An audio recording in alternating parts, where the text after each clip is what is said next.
Now, we're ready for our second speaker. Our second speaker this evening is Kathy Slaughter. As a licensed clinical social worker, Kathy passionately pursues the craft of psychotherapy. She specializes in human sexuality relationships and trauma at her private practice in Indianapolis. Kathy's passion for personal growth and self-development is matched only by her interest in teaching others through one-on-one interactions, workshops, and events. Kathy speaks at TED-inspired events, a variety of professional conferences, and podcast interviews. She also leads Sex Geekdom Indie and blogs at soaringheartconsulting.com. Personally, Kathy enjoys outdoor festivals like Burning Man, practicing yoga, weightlifting, and knitting. Nice variety. Let's give a warm Sparks welcome to Kathy as she takes the stage.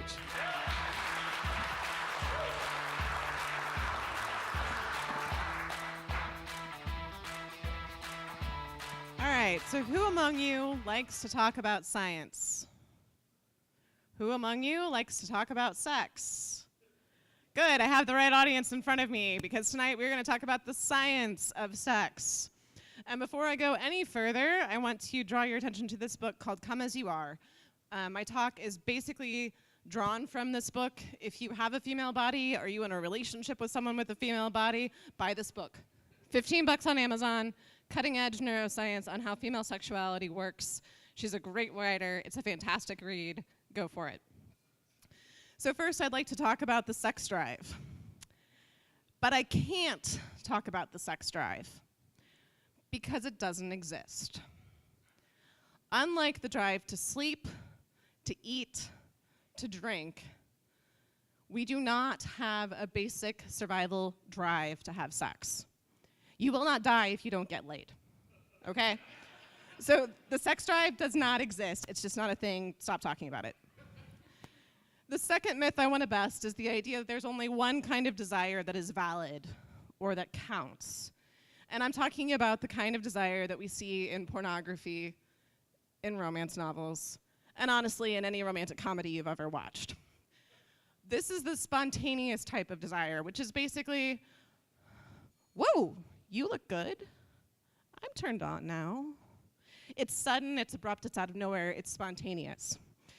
The truth of the matter is, this is not the kind of desire that most of us experience. This only applies to 75% of men. No comment there. And only 15% of women. So that most of us experience what's called responsive desire. What does that mean?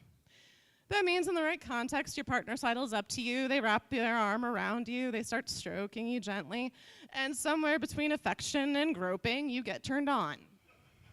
That's responsive desire. That's the majority experience, and in long-term relationships in particular, that's the majority experience. Now, you may have caught that I said something about context. That is key, because for all of us, 100% of us, context rules. If the context sucks, you won't get turned on.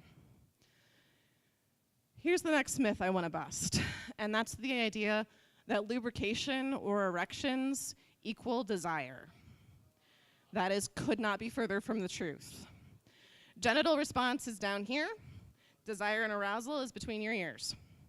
For men, the correlation between upstairs and downstairs is only 50%. Half the time you're turned on up here, but this ain't working. Half the time you've got a stiffy and you have no idea why. For women, the genital response is only accurate 10% of the time. So that whole, oh, you're wet, you must be enjoying this, baby. No, try again. This is called discordant arousal. This is a really important thing to understand because most of us believe that if we're really turned on, our body's going to show it. That may not happen most of the time. Finally, if you want to have the best, most rewarding sex of your life, here's the real secret. Forget about orgasm.